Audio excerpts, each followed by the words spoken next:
Adik-adik, setiap saat kita selalu bernapas.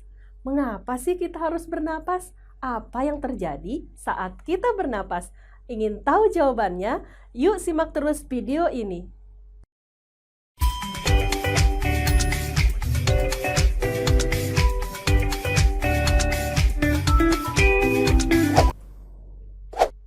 Halo adik-adik, berjumpa kembali pada pembelajaran biologi kelas 11 bersama Kakak Irma Lismayani. Kali ini kita akan membahas tentang mekanisme pernapasan. Tujuan pembelajaran kita yaitu yang pertama, menjelaskan mekanisme pernapasan. Yang kedua, membedakan proses pernapasan dada dan pernapasan perut. Pernapasan adalah suatu proses pertukaran gas oksigen dan karbon dioksida. Proses pernapasan dipengaruhi oleh susunan saraf otonom. Menurut tempat terjadinya pertukaran gas, maka pernapasan dibedakan menjadi dua jenis. Yang pertama, pernapasan luar atau eksternal, terjadinya pertukaran udara antara udara dalam alveolus dengan darah dalam kapiler. Yang kedua, pernapasan dalam atau internal adalah pertukaran udara antara darah dalam kapiler dengan sel-sel tubuh. Proses pernapasan selalu terjadi dua siklus, yaitu inspirasi atau menghirup udara dan ekspirasi atau mengeluarkan udara.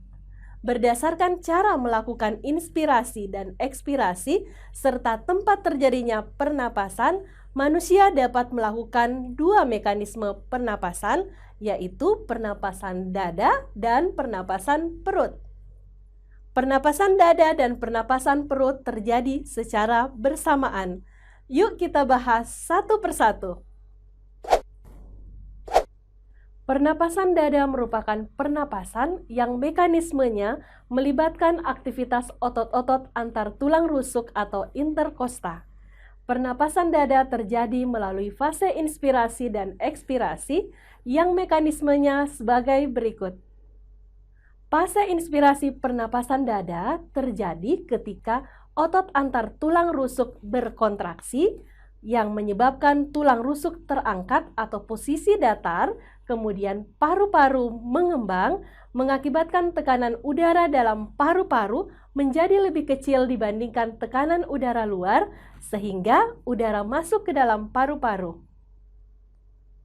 Fase ekspirasi pernapasan dada terjadi ketika otot antar tulang rusuk relaksasi, sehingga tulang rusuk menurun yang mengakibatkan paru-paru menyusut dan tekanan udara dalam paru-paru menjadi lebih besar dibandingkan dengan tekanan udara luar, sehingga udara keluar dari paru-paru. Selanjutnya, pernapasan perut. Pernapasan perut merupakan pernapasan yang mekanismenya melibatkan aktivitas otot-otot diafragma yang membatasi rongga perut dan rongga dada. Mekanisme pernapasan perut dapat dibedakan menjadi dua tahap, yaitu fase inspirasi pernapasan perut sebagai berikut. Sekat rongga dada atau diafragma berkontraksi, sehingga posisi dari melengkung menjadi mendatar, mengakibatkan paru-paru mengembang sehingga tekanan udara dalam paru-paru lebih kecil dibandingkan tekanan udara luar, sehingga udara masuk ke dalam paru-paru. Fase ekspirasi pernapasan perut berlangsung sebagai berikut. Otot diafragma relaksasi sehingga posisi dari mendatar kembali melengkung, paru-paru mengempis, tekanan udara di paru-paru lebih besar dibandingkan tekanan udara luar, sehingga udara keluar dari paru-paru.